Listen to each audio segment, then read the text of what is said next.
একদমই সুচারু, আমরা লাইভে ছবিটা দেখাবো। মিছিলকারীরা এগিয়ে চলেছেন, কারণ তাদের উদ্দেশ্য এবং গন্তব্য নবান্ন দিকে এগিয়ে চলেছেন মিছিলকারীরা, সংগ্রামী যৌথ মঞ্চ। তবে আজকের মিছিল থেকে, আজকের এই অভিযান থেকে তাদের আর শুধু ডিএ আন্দোলন নয়, তাদের আর শুধু ডিএ দাবি নয়, 3 লক্ষ শূন্য পদ রয়েছে রাজ্য সরকারের বিভিন্ন দপ্তরে। সেগুলো কেন ফুলফিল করা হচ্ছে না, কেন সেগুলোকে স্বচ্ছভাবে নিয়োগ করা হচ্ছে না? প্রচুর মানুষের কর্মসংস্থান হতে পারে, কিন্তু 3 লক্ষ শূন্য পদ দীর্ঘদিন ধরে রয়েছে, যেটা কেন পূরণ করা হচ্ছে না এবং অবিলম্বে সেই শূন্য পদ পূরণ করা হোক, এই দাবি যেমন রয়েছে। সুচারু, অনেক বয়স্ক ব্যক্তিরাও কিন্তু এখানে আমরা দেখতে পাচ্ছি, হয়তো তারাও চাকরি জীবনের শেষের দিকে।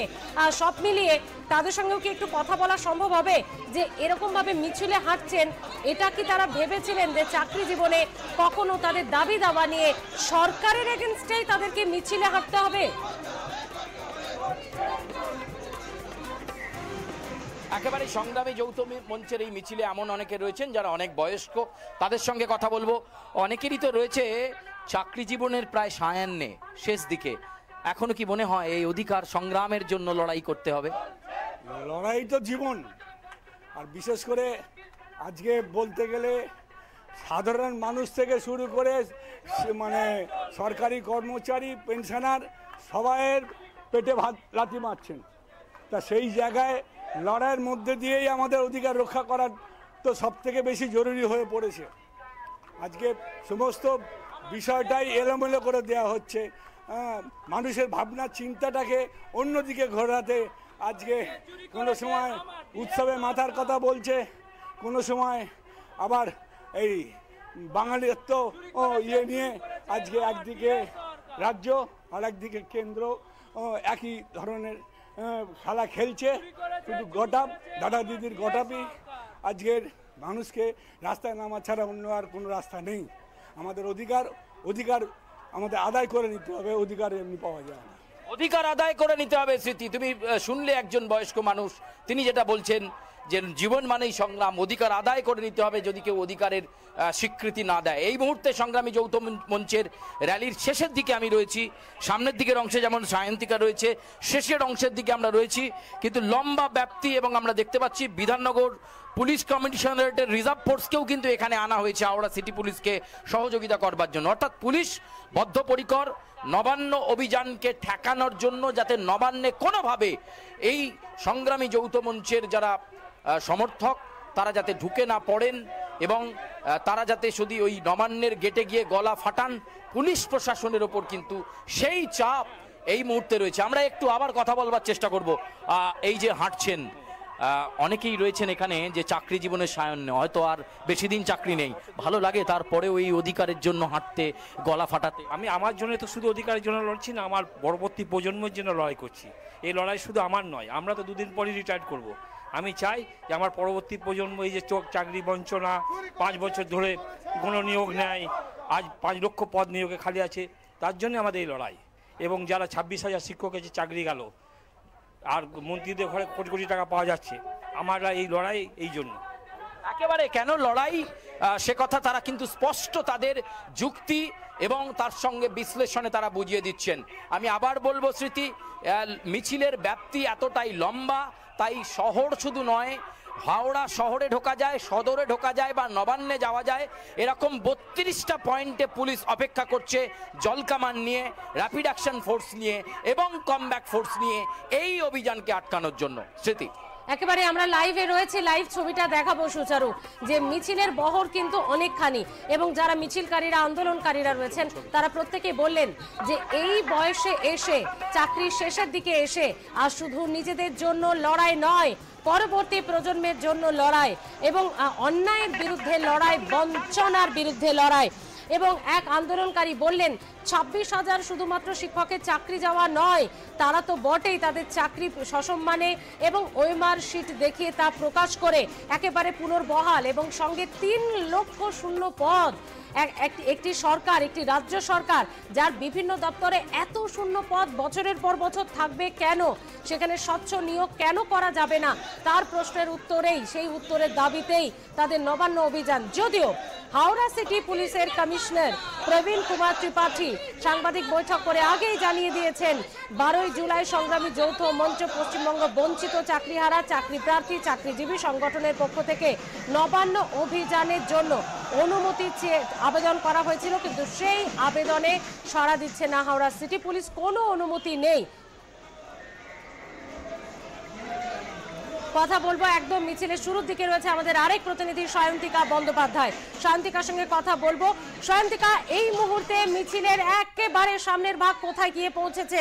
মিছিলের শেষের দিকে একটু আগে সুচারুর সঙ্গে কথা হচ্ছিল, প্রচুর পুলিশ এবং র্যাব সঙ্গে অনেক কিছু প্রতিরোধে সব রকম ভাবে প্রস্তুত পুলিশ। কি দেখছো সায়ন্তিকা এই মুহূর্তে? দেখো, কিছুক্ষণ আগে আমাদের আরেক প্রতিনিধি সুচারু যেরকম মিছিলের মধ্যে যে ছবিটা, সেই ছবি তুলে ধরেছে। এই মুহূর্তে কিন্তু আমি মিছিলের সঙ্গে হাঁটছি এবং বেশ খানিকটা এগিয়ে একেবারে রামকৃষ্ণপুর ঘাটের যেখানটাতে একেবারে 10 ফুটের যে ব্যারিকেড করা হয়েছে, সেই ব্যারিকেড পর্যন্ত কিন্তু আমরা এসে গিয়েছি এবং যেরকমটা দেখতে পাওয়া যাচ্ছে এখানেও কিন্তু পুলিশ যেমন মোতায়েন রয়েছে, র্যাব মোতায়েন রয়েছে, সব থেকে বড় কথা টিয়ার গ্যাস মোতায়েন রয়েছে। টিয়ার গ্যাসের যে বক্স বা টিয়ার গ্যাসের যে শেল, তাকে কিন্তু একদম সামনে এনে রাখা হয়েছে এবং কিছুক্ষণ আগে যখন তোমার সাথে কথা হলো জানিয়েছিলাম যে জলকামান কিন্তু প্রস্তুত রয়েছে এবং এই মুহূর্তে কিন্তু দেখা যাচ্ছে যে জলকামানের যে গাড়িগুলো, সেই গাড়ি কিন্তু বেশ খানিকটা পিছনে ছিল, অর্থাৎ যে ব্যারিকেড করা হয়েছে সেই ব্যারিকেডের বেশ খানিকটা পিছনে ছিল, কিন্তু মিছিল এই মুহূর্তে যেহেতু এগিয়ে আসছে এবং চূড়ান্ত ধুন্ধুমার পরিস্থিতি যে কোনো মুহূর্তে সৃষ্টি হতে পারে, কেউ কিন্তু এগিয়ে আনা হয়েছে, অর্থাৎ যে কোনো মুহূর্তে কিন্তু জলকামান ছোড়া হতে পারে, এরকম একটা জায়গা কিন্তু তৈরি হয়ে গিয়েছে ইতিমধ্যে। এর পাশাপাশি আরো একটা বিষয় কিন্তু আন্দোলনকারীদের এই যে হাওড়ার স্টেশন যে নিউ কমপ্লেক্স, সেখান থেকে এই রামকৃষ্ণপুর পর্যন্ত বিভিন্ন জায়গায় তাদেরকে কিন্তু আটকানো হচ্ছে, কিন্তু তারপরেও তারা কিন্তু নিজেদের দাবিতে অনড়। তবে এই যে শেষ যে ব্যারিকেড, শেষ যে বাধা এখনো পর্যন্ত যেরকমটা দেখা যাচ্ছে, এই বাধা তারা অতিক্রম করতে পারে কিনা তা নিয়ে কিন্তু একটা প্রশ্ন থেকে ব্যারিকেড করা হয়েছে, সেই ব্যারিকেড কিন্তু পার করা সম্ভবপর নয়। প্রত এখানেই তারা বসে পড়তে পারেন বা এখানেই একটা চূড়ান্ত ধুন্ধুমার একটা বিশৃঙ্খলার সৃষ্টি হতে পারে। কি পরিস্থিতি হবে সেটা সেই প্রত্যেকটা মুহূর্তের ছবি কিন্তু আমরা তুলে ধরবো। তবে এই মুহূর্তে মিছিল এগিয়ে আসছে, সেটা কিন্তু আমরা দেখতে পাচ্ছি। সেটাই। ধন্যবাদ সায়ন্তিকা। পরিস্থিতিকে নজর রাখো এবং সব মিলিয়ে মিছিল কিন্তু এগিয়ে যাচ্ছে নবান্নর উদ্দেশ্যে। কিন্তু অনেক আগে আমরা জানি যে যেই মংলাহাট পর্যন্ত পৌঁছয় বা ফোরশোর রোড দিয়ে কোনো মিছিল গেলে নবান্ন থেকে অনেক আগে 163 ধারা জারি এবং সে জায়গা থেকে কোনোভাবে মিটিং, মিছিল, জমায়েত, আন্দোলন এই চত্বরে করা যাবে না। এবং অন্যদিকে দেখছেন আপনারা শতাব্দী, ফিরহাদ হাকিম, মুখ্যমন্ত্রী, তারা এই মুহূর্তে বীরভূমের বোলপুরে তারা প্রশাসনিক কাজ চালিয়ে যাচ্ছেন, প্রশাসনিক কর্মসূচি তাদের সেখানে রয়েছে। সভাতে প্রশাসনিক কর্তা ব্যক্তিরা যেমন রয়েছেন, সমস্ত দপ্তরের আধিকারিকরা রয়েছেন। যে ভঙ্গিতে আমরা দেখেছি যে মুখ্যমন্ত্রী মমতা বন্দ্যোপাধ্যায় প্রশাসনিক সভা করেন, সেই ছবিটাই দেখা যাচ্ছে। মুখ্যমন্ত্রী সব খতিয়ান নিচ্ছেন এবং তুলে ধরছেন রাজ্য সরকার কি চাইছে, কি কি প্রকল্প আনা যেতে পারে, অর্থাৎ 26-এর আগে বীরভূম বোলপুরকে আরও খানিকটা উন্নত করার প্রচেষ্টায় মুখ্যমন্ত্রী। আর অন্যদিকে যে ছবিটা দেখছেন, তারই সরকারের এগেনস্টে তারই কর্মচারীরা। কথা বলবো, আমাদের সঙ্গে রয়েছে আমাদের প্রতিনিধি সুচারু মিত্র। সুচারু, এই মুহূর্তে কোথায় কি অবস্থায় রয়েছে? কারণ আমরা তো জানি যে পুলিশ অনেক আগে 163 ধারা যেহেতু নবান্ন চত্বরে, তাই কোনোভাবেই সেখানে যেতে দেবে না মিছিল। এটা আর প্রত্যেকবারের চেনা ছবি। তো কতটা পর্যন্ত পুলিশ এখনো পর্যন্ত মিছিলকে যেতে দিচ্ছে? দেখো, এই মুহূর্তে রেল মিউজিয়াম, হাওড়া রেল মিউজিয়ামের সামনেই মিছিল কিন্তু আটকে আছে, এখান থেকে অগ্রসর হয়নি। তবে চাপ বাড়ছে, কারণ আমি মিছিলের যে অংশে, যে টেলের দিকে ছিলাম, সেখানে কিন্তু সংগ্রামী যৌথ মঞ্চের আরো সদস্য, ধরো সংখ্যাটা প্রায় 5 থেকে 6,000, তারা আরো অ্যাড হলেই মিছিলের ব্যাপ্তি আরো বাড়বে। ফলে যতটা ব্রডওয়ে হচ্ছে, যতটা একেবারে লেফট বাউন্ড ধরে, অর্থাৎ এই রেল মিউজিয়ামকে বাঁয়ে রেখে প্রায় 3 কিলোমিটার পথ গেলেই কিন্তু নবান্ন যাওয়া যায়। পুলিশ আরো অত্যন্ত প্রত্যুৎপন্ন মতিত্বের সঙ্গে এমন এমন জায়গায় ব্যারিকেড গুলো করেছে যেখান থেকে আন্দোলনটা ছত্রভঙ্গ হয়ে যেতে পারে। অত্যন্ত সুনির্দিষ্ট চিন্তা ভাবনাকে সাজিয়ে ডিজাইন করে আজকের এই নবান্ন অভিযানকে ঠেকানোর চেষ্টা করছে পুলিশ এবং প্রচুর সংগ্রামী যৌথ মঞ্চের সদস্য যারা নিজ অধিকারের দাবিতে আজকে এই পথে নামছেন, অধিকার রক্ষার লড়াইয়ে সংগ্রামে যারা নেমেছেন, যাদের এই মুহূর্তে হাতে হয়তো পুলিশি অনুমতি নেই, কিন্তু বুক ভরা আন্দোলন করার সাহস আছে। সেই আন্দোলন করার সাহসকে সামনে এই আজকের এই র্যালিকে তারা সংগঠিত করেছেন। ফলে এই মিছিলটা কতটা যেতে পারে এখনো সাজানোটা বাকি রয়েছে। ফলে এর যে টেল পার্ক যেটা এখনো হাওড়ার দিকেই রয়েছে, হাওড়া স্টেশনের দিকে রয়েছে, সেই টেল পার্কটা কতটা আসতে পারে এবং সামনের অংশটা কতটা অগ্রসর হতে পারে তার উপরেই কিন্তু নির্ভর করবে এই নবান্ন অভিযান সফল করতে পারছে কিনা সংগ্রামী যৌথ মঞ্চ। কারণ পুলিশ বিভিন্ন জায়গায় প্রায় 25টা গুরুত্বপূর্ণ পয়েন্টে তারা ব্যারিকেড তৈরি করে রেখেছে গার্ডওয়েল দিয়ে, এবং সেই সঙ্গে র্যাপিড অ্যাকশন ফোর্স এবং তার সঙ্গে কমব্যাট ফোর্সও প্রস্তুত রয়েছে আজকের এই মিছিলকে আটকানোর জন্য। স্মৃতি, ধন্যবাদ সুচারু। অর্থাৎ সব দিক থেকে পুলিশ প্রতিহত করতে প্রস্তুত এই মিছিলকে, কারণ পুলিশ আগেই জানিয়ে দিয়েছিল কোনো এই ধরনের মিছিলে তারা ইতিমধ্যেই বলে দিয়েছে যে অনুমতি নেই। প্রসঙ্গত জানিয়ে রাখি আপনাদেরকে যে মংলাহাট ব্যবসায়ী সমিতির পক্ষ থেকে হাইকোর্টে মামলা করা হয়েছিল। ব্যবসায়ীদের বক্তব্য ছিল হাটের দিনগুলিতে বারবার এই ধরনের মিটিং মিছিল অভিযানে ব্যাহত হচ্ছে তাদের রুটি রুজির সংস্থান। আদালত নির্দেশ দিয়েছে হাটের চত্বরে কোনো জমায়েত করা যাবে না এবং পুলিশকে প্রয়োজনীয় পদক্ষেপ নিতে হবে, অন্য রাস্তা দিয়ে মিছিল যেতে পারে। মংলাহাট ব্যবসায়ী সমিতির সাধারণ সম্পাদক রাজকুমার সাহা বলেন, পরপর দুবার হাটের দিন বন্ধ থাকায় আমাদের বহু টাকার ক্ষয়ক্ষতি হয়েছে ব্যবসায়। এবার প্রশাসনই আমাদের দোকান না খোলার অনুরোধ করে, আর তাই বাধ্য হয়ে আমরা আদালতের দ্বারস্থ হই। আদালতের রায় আমরা খুশি। অর্থাৎ দেখা যাচ্ছে যে কলকাতা হাইকোর্ট শর্ত সাপেক্ষে অনুমতি দিলেও পুলিশের অনুমতি ছিল না, কারণ মিছিল যেভাবে নবান্ন অভিযানকে কেন্দ্র করে সেই উদ্দেশ্যে চলে, 163 ধারা জারি নবান্ন চত্বরে, এবং সেই কারণে কোনোভাবে মিছিল মিটিং জমায়েত কোনো কিছুই করা যাবে না নবান্ন চত্বরে, এবং সে কারণেই পুলিশ অনুমতি দেয়নি। কিন্তু নবান্ন অভিযানে সংগ্রামী যৌথ মঞ্চ আন্দোলনকারীদের মিছিল আটকাতে বিশাল পুলিশ বাহিনী এই মুহূর্তে হাওড়া জেলার নবান্ন চত্বরের আশপাশে। হাওড়া রামকৃষ্ণপুর ঘাট মোড়ে ফরসর রোডে লোহার ব্যারিকেড বসানো হয়েছে, রাস্তায় গর্ত করে গজাল পুঁতে ব্যারিকেড শক্ত করা হয়েছে। প্রয়োজনে আরও জায়গায় কড়া নিরাপত্তার ব্যবস্থা নেওয়া যে হবে পুলিশ আগেই জানিয়ে রেখেছে। অর্থাৎ বলা যেতেই পারে যে পুলিশের কিন্তু ইতিমধ্যেই প্রস্তুতি অত্যন্ত আঁটোসাঁটো। হাওড়া সিটি পুলিশ কমিশনার প্রবীণ কুমার ত্রিপাঠী আগে জানিয়ে দেন এই মিছিলে অনুমতি নেই। সংগ্রামী যৌথ মঞ্চের নবান্ন অভিযানে দেয়নি হাওড়া সিটি পুলিশ কোনো অনুমতি, কলকাতা হাইকোর্ট শর্ত সাপেক্ষে অনুমতি দিয়েছে। সে কথা মাথায় রেখেই অভিযান কর্মসূচি জানাচ্ছে সংগ্রামী যৌথ মঞ্চ। রবিবার সাংবাদিক বৈঠকে হাওড়া সিপি জানান 28 জুলাই কোনো জমায়েত করতে দেবে না পুলিশ। মিছিল যদি জোরপূর্বক এগিয়ে যাওয়ার চেষ্টা করে তাহলে পুলিশ সমস্ত রকমের আইনানুগ ব্যবস্থা নেবে। অর্থাৎ পরিস্থিতি যে জটিল হতে পারে।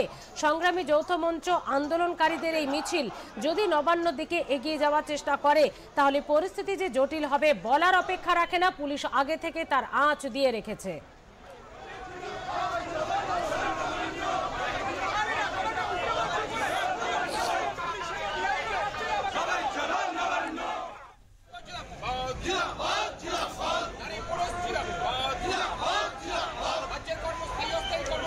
আপনারা ব্যানারেই দেখতে পাচ্ছেন জীবন যখন বিপন্ন তখন নবান্ন চলো।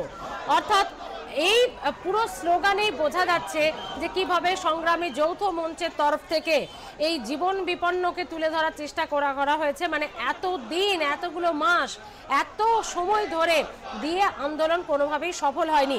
রাজ্য সরকার যখন যেভাবে তাদের সমস্ত রকমের সংকুলান পরিস্থিতি তৈরি হচ্ছে তারা ডিএ বৃদ্ধি করছে, কিন্তু কোনোভাবেই কেন্দ্রীয় সরকারের সমতুল্য নয়।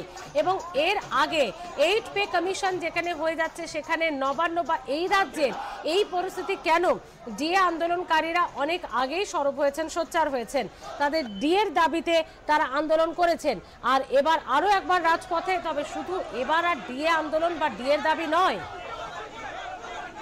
যেভাবে রাজ্য সরকারি কর্মচারীরা বঞ্চিত হচ্ছেন, যেভাবে 26,000 চাকরি চলে গেছে, যার অধিকাংশটাই তাদের তরফে মনে করা হচ্ছে যে যার অধিকাংশটাই প্রায় 19,000-এর মতো যেখানে স্বচ্ছ নিয়োগ বা মেরিটের ভিত্তিতে হয়েছে, তারা কেন সাফারের হবে, তারা কেন ভুক্তভোগী হবে এবং তাদের ওএমআর শিট দেখে সসম্মানে চাকরিতে পুনরায় বহাল করার দাবি এই আন্দোলন থেকে যেমন জানানো হবে, তেমনি রাজ্য সরকারের বিভিন্ন দপ্তর বিভিন্ন সেক্টরে প্রায় 3 লক্ষ শূন্য পদ, যেখানে প্রচুর বেকার যুবক যুবতীরা স্বচ্ছভাবে নিয়োগের মাধ্যমে চাকরি পেতে পারেন, কর্মসংস্থান হতে পারে, সেই জায়গায় কাজের ব্যাহত হচ্ছে।